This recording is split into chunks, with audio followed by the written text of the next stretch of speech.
ओम शांति। आज सुनते हैं प्यारे बाबा की 5 दिसंबर की मुरली से दिल में छपने वाली गहराई की बातें। आज का मुरली मंथन बाबा के बिजनौर सेवा केंद्र से कर रहे हैं। यहाँ बिजनौर सेवा केंद्र पे हमारे सुरेश बहन जी हैं, भ्राता जगपाल जी हैं और बहुत अच्छी सेवाएं चारों ओर चल रही हैं। आज यहाँ विशेष योग भट्ठी का प्रोग्राम, टीचर्स भट्ठी, फिर दूसरी भट्ठी भाई बहनों की रखा हुआ है। आज की मुरली में बाबा ने कितना सुंदर शिक्षा दी। बच्चे कभी रोना नहीं है, जिन रोया तिन खोया। बाबा के बच्चे, बाबा सुख देता, हाँ, सदा विश्व का मालिक बनाता। और ऐसे बच्चे रोए, आंखों में आंसू, रोना माना दुखी होना। और ये दुख बाबा ने कहा सतयुग त्रेता में तो होता नहीं, वहां पर कोई भी रोता नहीं। तो आज हम सबको संकल्प करना चाहिए। एक है आंखों से रोना, वो तो बंद करना ही है, कैसी भी हालत में रोना नहीं। कभी कभी बाबा कहते हैं रोती है विधवा। अरे बच्चे, तुम्हारा तो नाथों का नाथ शिव बाबा, सर्वशक्तिवान के बच्चे, और रोएं, क्या ये अच्छी बात है? ना मुझे नैनों से रोना है, ना मुझे मन से रोना है। तो मन से भी कहीं रोते। कई बार हम स्कूल कॉलेजों में जब पूछते, कमाल तो ये होती, बड़े बड़े लोग भी और भाई लोग भी, मेल भी, हम पूछते एक मास में कौन है जो नहीं रोए, आंसू नहीं निकला, दुख का आंखों से बहुत कम मिलते हैं। तो अब आप सोचिए, तो बाबा कहते तुम सुख के सागर के बच्चे, तुम दुखी कैसे हो सकते? तुम तो सबको सुख देने वाले हो ना। फिर आज बाबा ने कहा कि बच्चे, बाबा आया है सारे विश्व का कल्याण करने, तो बाबा तुम्हारा भी कल्याण करने आया है। तो एक कल्याण कुछ हो ही नहीं सकता। दुखी होते हैं जब समझते हैं कुछ है कल्याण होगा, तुम्हारा कल्याण हो नहीं सकता। फिर बाबा ने कहा ये देह अभिमान है ना, ये बहुत गंदा है, ये बहुत रुलाता है। इसलिए तुम बच्चों को देही अभिमानी बनना है, इसका अभ्यास करना है। घड़ी घड़ी देही अभिमानी बनने का अभ्यास करना है। आज बाबा ने कहा बच्चे बाप को याद करेंगे तो क्या होगा? तुम बच्चे विश्व की बादशाही प्राप्त करेंगे। और बच्चे तुम्हें फिर बाप को याद करने से ये और सुदर्शन चक्र घुमाएंगे तो चक्रवर्ती महाराजा महारानी बनेंगे।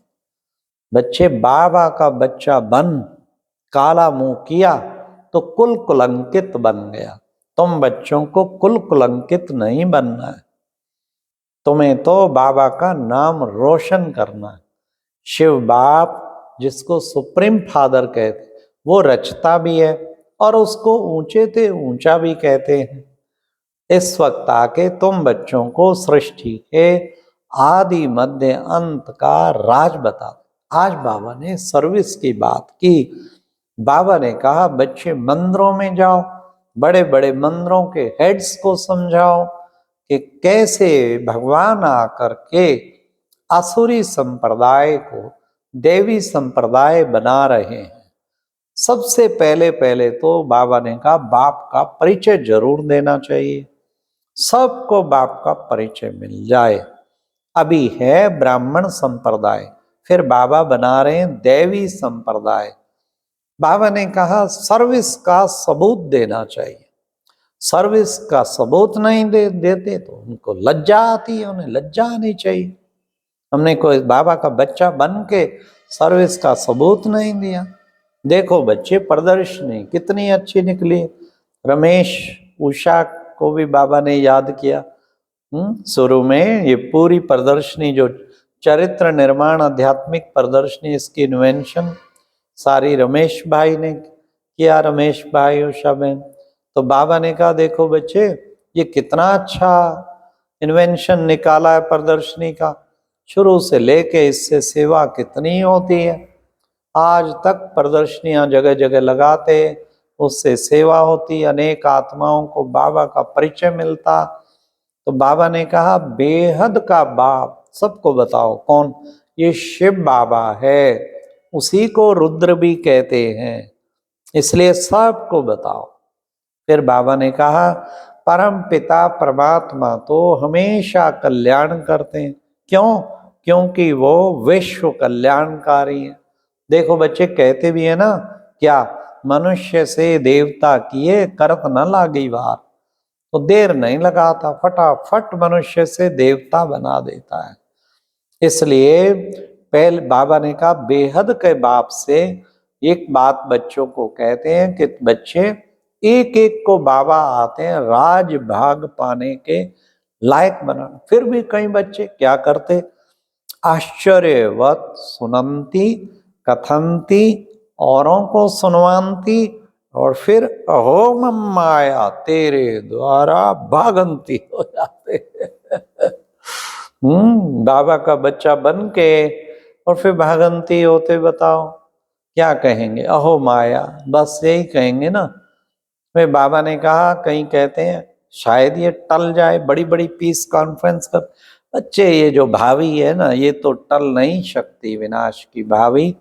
अर्थक्वेक होते, नेचुरल कलमिटीज होंगी, तो ये भावी तो बच्चे टल नहीं सकती। इसलिए तुम बच्चों को उससे पहले पुरुषार्थ करना है बाप से अच्छा वर्षा लेने का। फिर बाबा ने कहा तुम्हारे में भी बहुत थोड़े हैं जिनको बहुत नशा चढ़ा रहता है, याद में रहते हैं वो हर वक्त और नशे से भरपूर रहते हैं। फिर भी बाबा ने कहा कि बच्चे अभी भी परिपूर्ण तो कोई बना नहीं है। जितना जितना तुम बच्चे मुझे याद करेंगे तो तुम्हारे विक्रम विनाश होंगे। फिर बाबा ने कहा कि बच्चे विश्व कल्याणकारी बाप तुम बच्चों को विश्व का मालिक बनाने आए हैं। और सदा याद रखो हमारी वानप्रस्थ अवस्था है, हम सब की वानप्रस्थ अवस्था है और मौत सामने खड़ा है। पता है किसी को? कहते हैं डेथ हैज नो कैलेंडर, किसी को पता है कब किसका एंड आ जाए। इसलिए बाबा ने कहा बच्चे तुम सबको तो अब पुरुषार्थ करना है कि बस अब घर जाना है, अब घर जाना है। फिर बाबा ने कहा कि बच्चे बाबा की श्रीमत पे पूरा चलना है, गारंटी करनी है। बाबा, कई बच्चे गारंटी करते क्या हम आपकी मत पर चल स्वर्गवासी बनेंगे, ये बाबा को गारंटी देनी। फिर बाबा ने कहा कि बच्चे आज की मुरली में वरदान था व्यर्थ संकल्पों को समर्थ में परिवर्तन कर सहज योगी बनने वाले समर्थात्मा भाव। बाबा ने कहा योग ना लगने का कारण व्यर्थ संकल्प, क्या करूं मेरा तो योग लगता नहीं, मैं तो कैसे भी करता हूं बुद्धि लगती नहीं। हाँ, जो बार बार बाबा को यही कहता ना मेरा योग नहीं लगता, योग नहीं लगता, तथास्तु उसका योग लगेगा भी नहीं। इसकी बजाय बाबा ने कहा शुभ संकल्प करो, मैं तो हूं ही योगी, मैं नहीं योगी बनूंगा तो और कौन बनेगा, मैं तो हूं बाबा का नंबर 1 बच्चा योगी। तो शुभ संकल्प, अपने लिए भी शुभ संकल्प करो, औरों के लिए भी शुभ संकल्प करो। तो व्यर्थ संकल्पों को समर्थ में परिवर्तन कर दो, तो फिर क्या बनेंगे? तुम समर्थात्मा बन जाएंगे। आज की मुरली में स्लोगन था शुभ भावनाओं की शक्ति द्वारा दूसरों के व्यर्थ भावनाओं को परिवर्तन कर सकते हैं।